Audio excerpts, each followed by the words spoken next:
একটু একটু বোনা স্বপ্নের জাল, একটু রচনা করা স্বপ্ন সকাল, ধাপে ধাপে সামনে এগিয়ে চলা, নিজের কথাগুলো নিজে বলা। সূর্যের হাতছানি ওই, কেন তবে আবদ্ধ রই? কালো আধার কেটে আকাশ জুড়ে দেখো বসেছে প্রাণের মেলা, ভোরের আকাশে ওই করছে খেলা,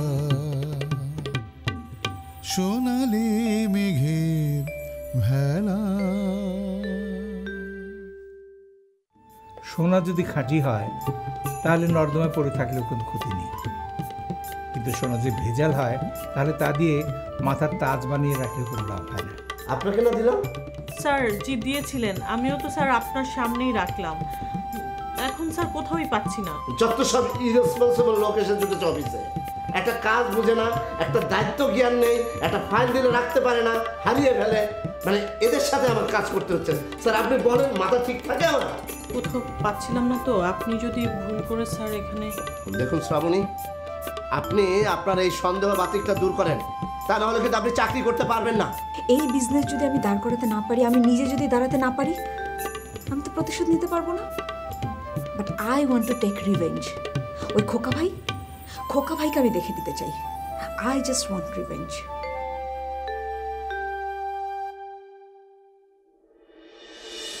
দিবাকর সাহেব কেমন আছেন?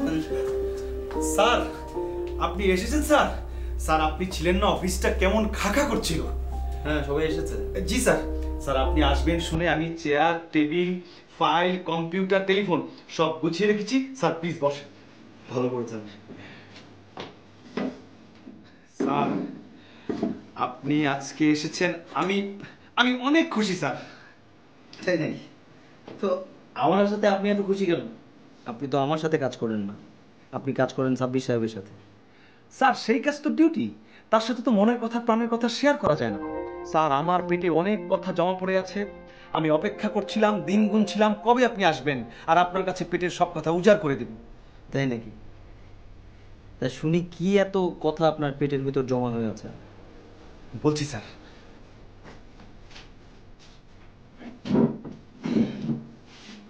স্যার আমাদের সাব্বির স্যার অফিসে যা খুশি তাই করছেন। কি করছেন? যাকে খুশি তাকে লোন দিয়ে দিচ্ছেন, চেনা নাই জানা নাই পরিচয় নাই, লোন দিয়ে দিচ্ছেন। আরো সবচেয়ে বড় সমস্যা যেটা, সেটা হচ্ছে ইদানিং তিনি মেয়ে মানুষের দিকেও চোখ দিচ্ছেন। কি বলেন স্যার? একদম খাঁটি কথা বলছি, এর ভেতর কোনো ভেজাল নেই। ইদানিং স্যারের নামে বেনামে উপহার সামগ্রী আসে, কে যে পাঠায় ভগবানই জানে। আর দুটি খ্রিস্টান মেয়ে জুটেছে, মারিয়া আর জুলিয়া, একদম বেহায়া, সারাদিন অফিসে বসে থাকে, স্যারের সঙ্গে পুষ্টি নষ্টি করে। কি যে বলবো স্যার, বলতেও খারাপ লাগছে আমার। আচ্ছা দিবাকর, সাব্বির সাহেবের সঙ্গে আমার একটা গন্ডগোল আছে, এটা জেনে আপনি আবার কুটি করতে চাইছেন না তো? কি যে বলেন স্যার, আমার এসব একদম অভ্যাস নেই। সত্যি কথা না হলে আমি তো বলতামই না। সরি টু স্যার, আমি এগুলো বিশ্বাস করতে পারছি না দিবাকর। সাব্বির সাহেবের আর যাই হোক, এই ধরনের কোনো অভ্যাস আছে বলে আমার জানা নেই। স্যার প্রথম প্রথম আমিও বিশ্বাস করতাম না, কিন্তু নিজের চোখে দেখার পরে বিশ্বাস না করে তো আমার কোনো উপায় নেই। সেই মেয়েদের সঙ্গে রুমের ভেতর জড়াজড়ি, কান্নাকাটি, ছি স্যার, আমার বলতেও খারাপ লাগছে। হ্যাঁ দিবাকর চুপ করেন তো। স্যার আমি সত্যি কথা বলছি স্যার, 100% সত্যি। এখন ওই মারিয়া মেয়েটা সাব্বির স্যার রুমে বসে আছে। আমাকে বিশ্বাস না করলে আপনি নিজের চোখে গিয়ে দেখে আসেন। ফোনটা ধরুন, আমি কথা বলে আসছি স্যার।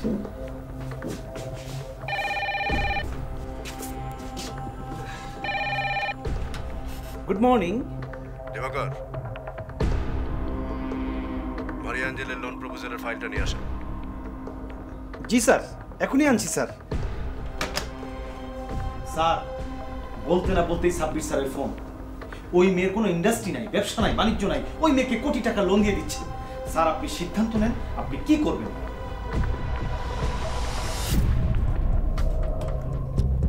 এই সুযোগটাই কাজে লাগাতে হবে। সাব্বির সাহেব, আপনি আমাকে পানিশমেন্ট খাইয়েছিলেন,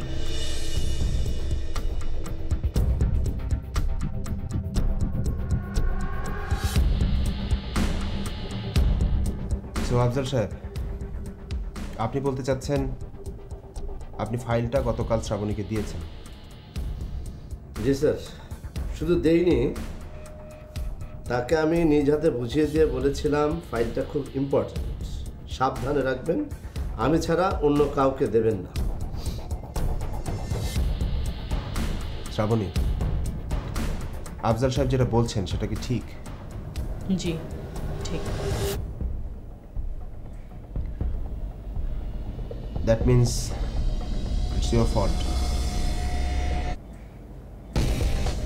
আপনি ফাইলটা টেক কেয়ার করতে ব্যর্থ হয়েছেন।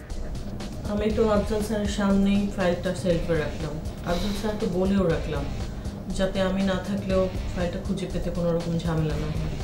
সেটা তো বড় কথা না শ্রাবণী। একটা কোম্পানির জিএম যখন কাউকে কিছু রাখতে বলে তখন সেটা তার রেসপন্সিবিলিটি হয়ে যায়। আপনি জিনিসটা শেলফে রাখলেন না রকারে রাখলেন সেটা তো বড় বিষয় নয়। বড় বিষয়টা হচ্ছে আপনি জিনিসটা টেক কেয়ার করতে ব্যর্থ হয়েছেন। Am I right? Right sir. এখন কেমন লাগছে সোনা? আমার সাথে লাগতে আসার স্বাদ তোমার আমি মিটিয়ে দেব। সো বলেন আমরা এখন কি করতে পারি? সেটা স্যার আমি কি করে বলবো, আপনারা সবাই আছেন, দেখেন কি করবেন। শ্রাবণী, আপনি বলেন আমরা কি করতে পারি? যেহেতু স্যার আমি দায়িত্ব পালনে ব্যর্থ হয়েছি, আপনি যে শাস্তি দেবেন আমার কিছু বলার নেই। লোক শ্রাবণী, শাস্তি দেওয়াটা একটা অফিসিয়াল ডিসিপ্লিন, এটা কোনো সমাধান না। শাস্তি দিলে ফাইলটা ফেরত আসবে না। আমার ফাইলটা দরকার। যে চালানটা রিজেক্ট হয়েছে তার পুরো ডকুমেন্টস এই ফাইলটার মধ্যে আছে। যেহেতু স্যার ভুলটা আমি করেছি, আপনারা যা বলবেন আমি তাই করব। আপনারা যদি বলেন পুরো অফিসের সমস্ত ফাইল একটা একটা করে সরিয়ে খুঁজতে, আমি সেটাও করব। এছাড়া স্যার আমার আর কিছু বলার নেই।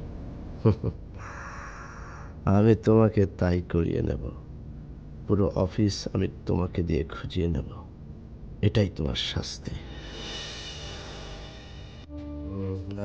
আমারও তাই মনে হয়, পুরো অফিসটা একটু খুঁজে দেখা দরকার।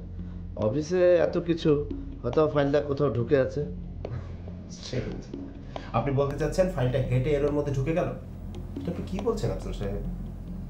না মানে আমি আর কি বলবো, ফাইল কি হাঁটতে পারে?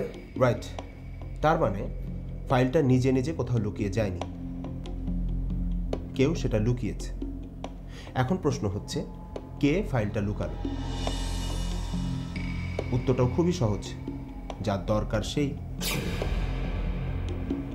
যার প্রয়োজন নেই সে নিশ্চয়ই ফাইলটা লুকিয়ে রাখবে না, তাই না ম্যানেজার সাহেব? জি স্যার, ঠিক বলেছেন। এখন প্রশ্ন হচ্ছে ফাইলটা কার দরকার? স্যার, দরকার ছাড়াও কেউ নিতে পারে।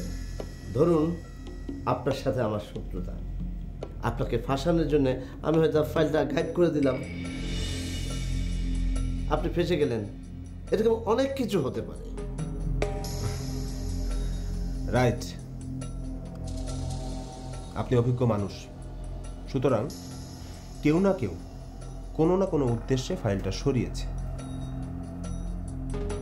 আর যে ফাইলটা সরিয়েছে সে আর যাই হোক এই অফিসে ফাইলটা রাখবে না, বুঝলেন শ্রাবণী? সুতরাং সারা অফিস তন্ন তন্ন করে খুঁজে ফাইলটা পাওয়া যাবে না, এটা আপনি নিশ্চিত থাকতে পারেন। তবে ভুল বলেন আর ব্যর্থতা বলেন, সেটা যখন আপনার, তখন কে, কেন এবং কোন উদ্দেশ্যে ফাইলটা গায়েব করেছে সেটা আপনাকেই খুঁজে বের করতে হবে শ্রাবণী, বুঝেছেন?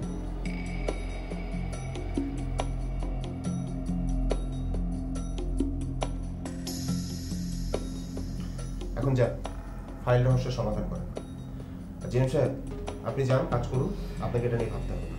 ওকে?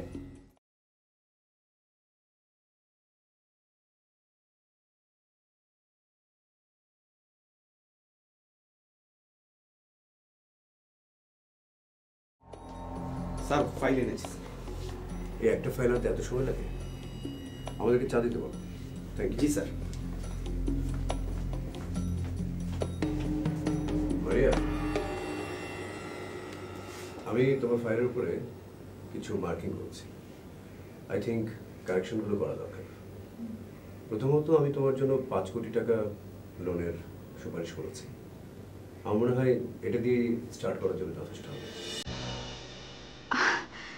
হ্যাঁ, অফকোর্স। থ্যাংক ইউ ভাইয়া, থ্যাংক ইউ সো মাচ। আমি এখন কোনো থ্যাঙ্কস নেব না। তুমি আগে বিজনেসটা দাঁড় করাবে, প্রোডাকশন করবে, প্রফিট করবে, তারপর আমি থ্যাঙ্কস দেব। ইউ ক্যান ট্রাস্ট মি ভাইয়া। আর আমার জন্য দোয়া করো, আমি যেন সাকসেসফুল হতে পারি।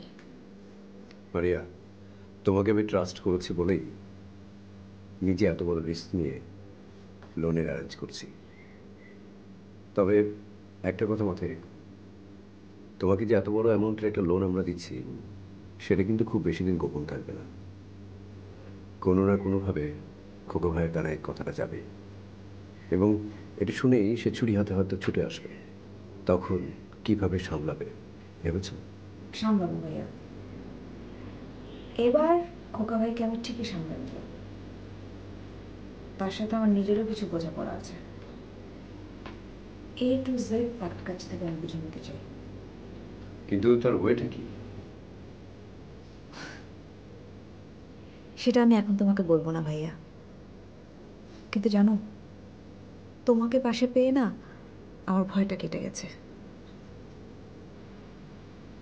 তোমাকে যদি আরো আগে পাশে পেতাম তাহলে আরো আগেই ভয়টা আমি কাটিয়ে উঠতে পারতাম। আমাকে এই বিজনেসটা, আমার বাবার, সবাইকে এভাবে পথে বসতে হতো না। বাট আমি তোমাকে প্রমিস করছি ভাইয়া,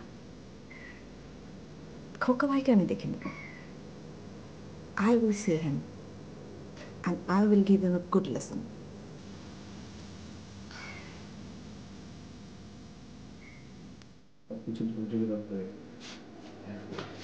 স্যার, আচ্ছা আমি তোমার সঙ্গে পরে কথা বলছি। স্যার, আমাকে বিশ্বাস না হলে আপনি নিজের চোখে গিয়ে দেখে আসতে পারেন স্যার। বসবো স্যার? বসুন।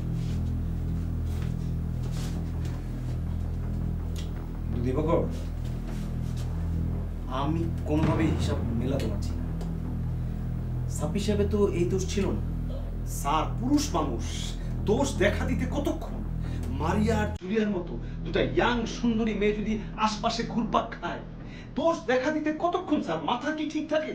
আচ্ছা দিবাকর, আপনার কি মনে হয় ওরা কি লোনের জন্য ঘুরঘুর করছে?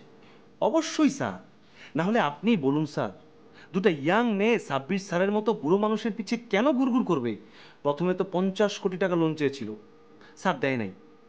তারপরে মেয়ে দুটা যা শুরু করলো, অফিসে যায় আর আসে, আসে আর যায়, স্যারের নামে বেনামে গিফট পাঠায়। শেষ পর্যন্ত কেটে চেটে 5 কোটি টাকা লোন দিয়ে দিল। এমডি স্যার এসব জানেন না? জানেন তো, এমডি স্যার তো সাব্বির স্যারকে খুবই বিশ্বাস করেন। সাব্বির স্যার সুপারিশ করলো আর এমডি স্যারও দিয়ে দিল। আচ্ছা, সাব্বির স্যারের বাড়িতেও তো এই নিয়ে অশান্তি। আমি যতটুকু জানি, ভাবি রাগ করে বাপের বাড়ি চলে গেছে, অন্য একটা জায়গায় নাকি চাকরিও নিয়েছে।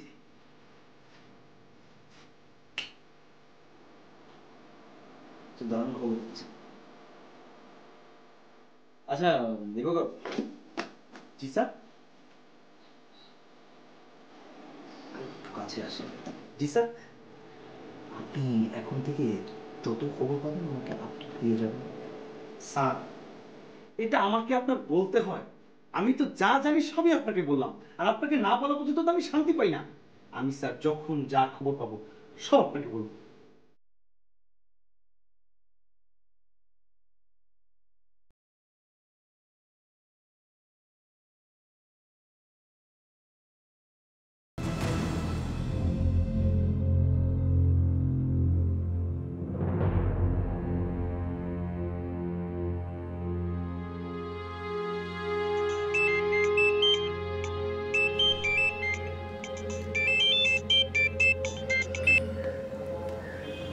হ্যাঁ মা, বলো। এই কি হলো? তোকে না বললাম সকাল হলেই তুই চলে আসবি, কথা কানে যায় না? আমি তো বলেছি মা, আমি আসবো না, আমার অনেক কাজ। আমিও তো তোকে বললাম তোর যা কাজ আছে তুই বাড়িতে থেকে কর। সেটা কি সম্ভব? তুমি বলো মা। কেন সম্ভব না কেন? তুমি জানো না মা, ভাইয়া আমাকে বাড়ি থেকে বের হতে দিতে চাচ্ছে না, সব কাজ বন্ধ করে দিতে চাচ্ছে। আমার একটা সিরিয়াল চলছে, নতুন আর একটা সিরিয়ালের কথা হচ্ছে, দুদিন পর থেকে সেটারও কাজ শুরু হবে। তাছাড়া আরও অনেক কাজ আছে। এই অবস্থায় আমি কোন ভরসায় বাড়িতে যাব তুমি বলো? আমি সাব্বিরকে বুঝিয়ে বলছি, তুই চলে আয়। না মা, রোজ রোজ অশান্তি ভালো লাগে না। আমি কাজ করতেই থাকবো আর ভাইয়া আমাকে বাড়িতে বন্দি করে রাখতেই চাইবে, সুতরাং ঝগড়াঝাটি লেগেই থাকবে। তার চেয়ে এই ভালো আমি আমার মতো আলাদাই থাকি। এটা কোনো কথা হলো? বাড়ির মেয়ে আলাদা থাকবি কেন? বাবার বাড়িতে তো আর মেয়েদের সবসময় জায়গা হয় না মা, এক সময় না এক সময় তো আলাদা হতেই হয়। ধরে নাও আমি ওরকম আলাদাই আছি, যখন মন চাইবে এসে তোমাদেরকে দেখে যাবো। সেটা তো বিয়ের পর করবি, এখন তো তোর বিয়ে হয়নি। বিয়ের পর হোক আর যে কারণেই হোক, ওই বাড়ি তো আর আমার সারা জীবনের ঠিকানা না, তাই না? অথচ দেখো ভাইয়ার জন্য কিন্তু সেটা স্থায়ী ঠিকানা। এই জন্যই তো ভাইয়া পারে যখন তখন আদেশ দিতে এই বাড়ি থেকে চলে যাও। অথচ আমরা কি কখনো পারি ভাইয়াকে বলতে এই বাড়ি ছেড়ে চলে যাও?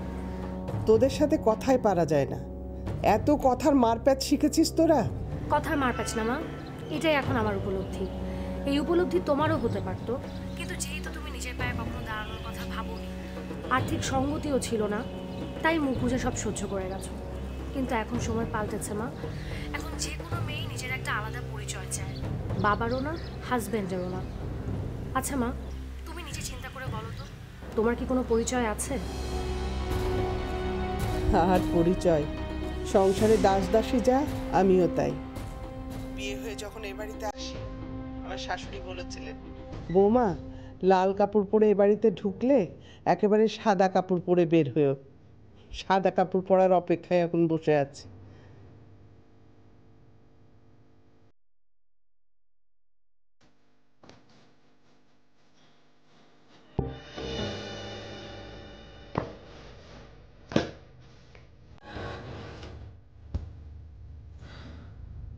আমার সাথে খেলতে এসেছিল,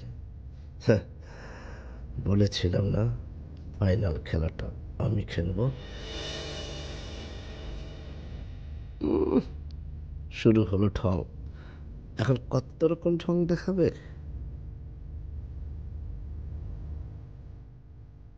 কি ব্যাপার, ফাইল খুঁজে বন্ধ করে বসে আছেন কেন? খুঁজে তাড়াতাড়ি খুঁজে বের করেন।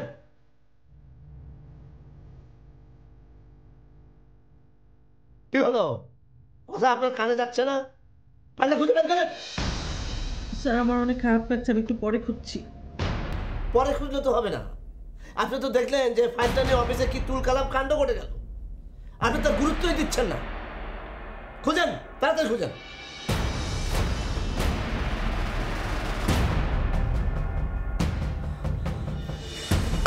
আরে শ্রাবণী, আপনার কি হলো? Shraboni, Zulekha, Zulekha. Sorry for you sir, আপনি আমার চাকরিটা খেতে পারলেন। দেখেন আরুল সাহেব, আপনি আমার বয়সে ছোট, র্যাঙ্কিংয়েও জুনিয়র, সো আপনার সাথে আমি কোনো বাকবিতণ্ডায় যেতে চাচ্ছি না। কিন্তু স্যার সব দিক দিয়ে সিনিয়র হয়েও আপনি কিন্তু আমার বিরুদ্ধে কমপ্লেন করেছিলেন। হ্যাঁ করেছিলাম, না করে কোনো উপায় ছিল না। আর যেটা করেছিলাম সেটা অফিসের স্বার্থেই করেছিলাম। আপনার সাথে আমার কোনো পার্সোনাল দ্বন্দ্ব নেই। সেটা আপনি মনে করেন স্যার, আমি মনে করি আপনি আসলে আমাকে সহ্য করতে পারছিলেন।